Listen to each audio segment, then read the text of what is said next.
रस फुटता उधळलाली भूपाळी रामपारी दिशादाही उजळल्या आल गोकुळ आपुल्या दारी निर्भेळ आणि सकस चवीच गोकुळ लई भारी। गोकुळ दूध संघाची दर्जेदार दुग्ध उत्पादने गोकुळ दूध, दही, तूप, दूध powder, cooking butter, table butter, paneer, इलायची श्रीखंड, आंबा श्रीखंड, फ्रूट श्रीखंड, ताक आणि लस्सी। गोकुळ दूध आणि दर्जेदार दुग्ध उत्पादने, चव आहे कोल्हापुरी, गोकुळ लई भारी। भारतातील पहिलं फिश थीम पार्क उभारण्याचा मान सिंधुदुर्ग जिल्ह्याला मिळालाय। याचा शुभारंभ सावंतवाडी तालुक्यातील केसरी फणसवडे इथं करण्यात आला। सिंधुदुर्ग जिल्ह्याचे पालकमंत्री रवींद्र चव्हाण यांचे वडील दत्तात्रय चव्हाण, आई शुभांगिनी चव्हाण, पत्नी सुहासिनी रवींद्र चव्हाण, पालकमंत्री रवींद्र चव्हाण यांच्या हस्ते करण्यात आलं।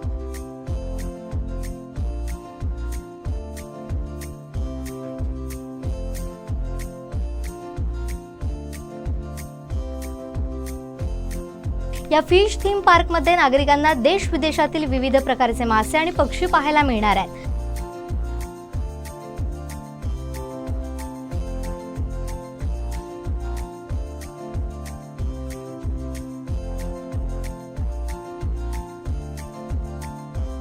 सावंतवाडी पासून 10 ते 12 किलोमीटर अंतरावर असलेल्या केसरी फणसवडे इथं KSR ग्लोबल एक्वेरियम उभारण्यात आला। याचा फायदा कोकणातील पर्यटन वाढीसाठी होईल असा विश्वास सार्वजनिक बांधकाम मंत्री तथा सिंधुदुर्ग जिल्ह्याचे पालकमंत्री रवींद्र चव्हाण यांनी उद्घाटनानंतर व्यक्त केला।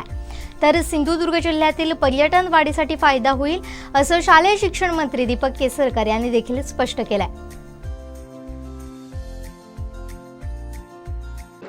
आपणा सर्वांना माहिती आहे की सिंधुदुर्ग हा पर्यटन जिल्हा म्हणून सर्वांना परिचित आहे।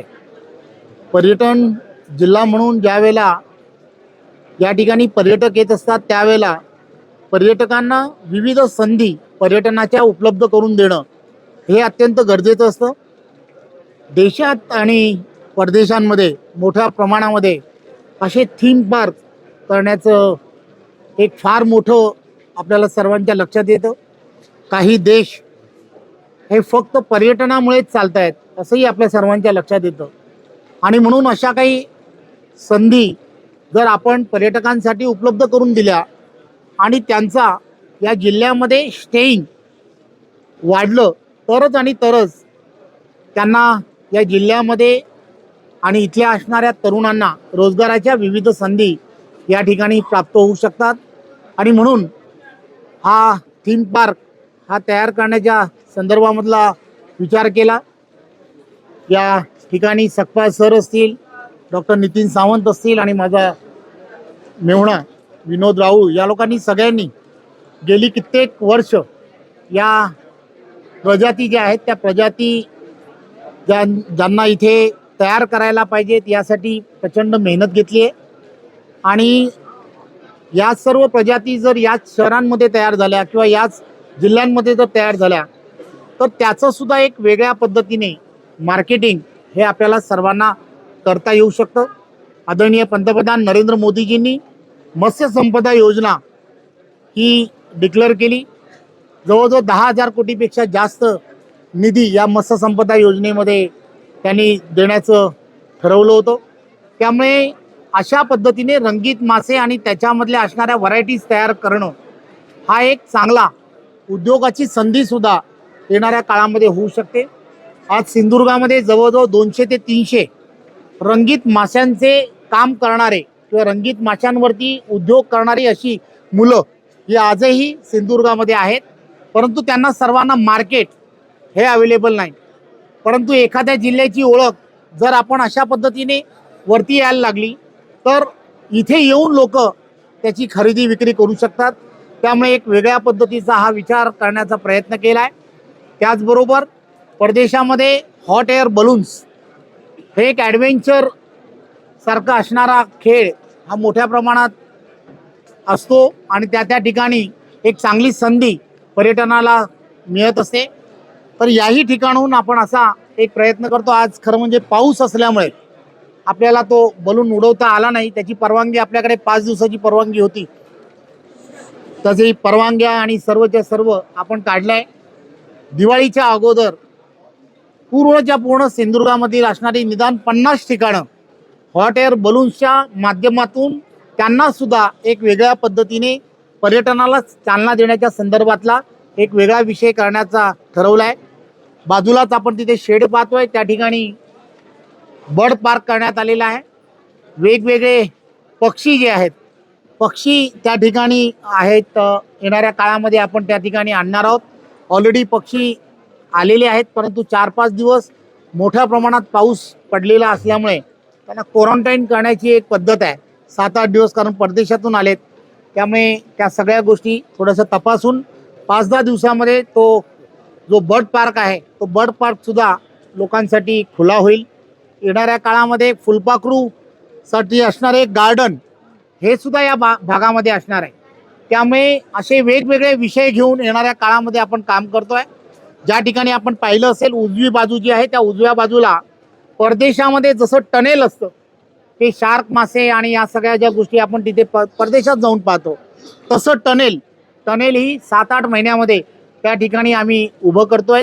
त्यामुळे परदेशात जाऊन या सगळ्या गोष्टी आपण ज्यावेळेला पाहतो, त्या सर्व गोष्टी येणाऱ्या काळामध्ये आपल्याला सिंधुदुर्गामध्ये पाहायला मिळतील. अशा पद्धतीचं हे KSR ग्लोबल ॲक्वेरियम येणाऱ्या काळामध्ये आपल्या सर्वांच्या सेवेसाठी उपलब्ध होणार. ते सुंदर असं ॲक्वेरियम या ठिकाणी आदरणीय चव्हाण साहेबांनी उभारलेलं आहे आणि कित्येक वर्षाच्या त्यांच्या मेहनतीचे त्यांनी हे केलेलं आहे. त्यांचं मी मनापासून अभिनंदन करतो. एक वैशिष्ट्य असं आहे की आज नेमका आजी आजोबा दिन आहे आणि स्वतःच्या आईवडिलांच्या हस्ते त्यांनी ह्या ॲक्वेरियमचं उद्घाटन केलं. हे अतिशय महत्त्वाचं आहे आणि त्याच्यामुळे निश्चितपणे एखाद्या पर्यटन स्थळ म्हणून हे या ठिकाणी प्रसिद्ध होईल याची मला खात्री आहे. मी मनापासून रवींद्र चव्हाण साहेबांनी केलेल्या चांगल्या कामाचं कौतुक करतो आणि असंच काम त्यांच्या हातून घडत राहावं अशी ईश्वरचरणी प्रार्थना करतो. निश्चितपणे मदत होईल आणि त्याच्यामुळे अन्य ठिकाणी सुद्धा झाले पाहिजेत. तर त्या दृष्टीने अत्यंत महत्त्वाचं असं आहे की आदरणीय नरेंद्र मोदी साहेबांच्या जे नीलक्रांती आहे त्याच्यामधून अशा तऱ्हेचे अनेक प्रकल्प प्रस्तावित आहेत आणि त्यांचं जे स्वप्न आहे ते ह्या निमित्ताने पूर्ण होतं. मी ठाण्यामधून दिवे या गावातून आलेलो आहे, दिवे या शहरातून आलेलो आहे. सर्वच जण ऐकतात स्वर्गाहूनही सुंदर असे कोकण. या कोकणामध्ये फणसवाडी या गावात नामदार रवींद्रजी चव्हाण साहेब यांनी एक फिश ॲक्वेरियमचं आज ओपनिंग केलेलं आहे आणि यामुळे नक्कीच कोकणामध्ये जे सौंदर्य आहे त्याला एक चालना मिळणारी अजून एक वास्तू इथे साहेबांनी उभारलेली आहे.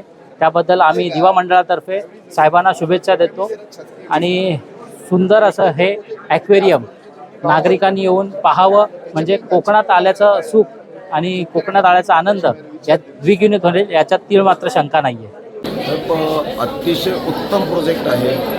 जे एवढा सिंधुदुर्ग जिल्ह्याच्या पर्यटनदृष्ट्या हा जो जिल्हा डिक्लेअर झाला आहे, या जिल्ह्याच्या पर्यटनाच्या दृष्टीने हा प्रोजेक्ट हा अतिशय महत्त्वपूर्ण आहे, जो जिल्ह्यातल्या पर्यटनाचा कायापालट करू शकेल असा हा प्रोजेक्ट साहेबांनी केलेला आहे. आता आम्ही बघितलं ते इथे एक ड्रायफिश आहे, त्याच्यानंतर कोफर फिश आहे, पण असे बरेच अशा ठिकाणी फिश बघत आलं, क्रॅकपर्यंत बघत आलं. कोकणातल्या ताज्या घडामोडी आणि लाईव्ह अपडेट्ससाठी फॉलो करा कोकणचं नंबर 1 महा चॅनल कोकण 7 लाईव्हचं फेसबुक पेज.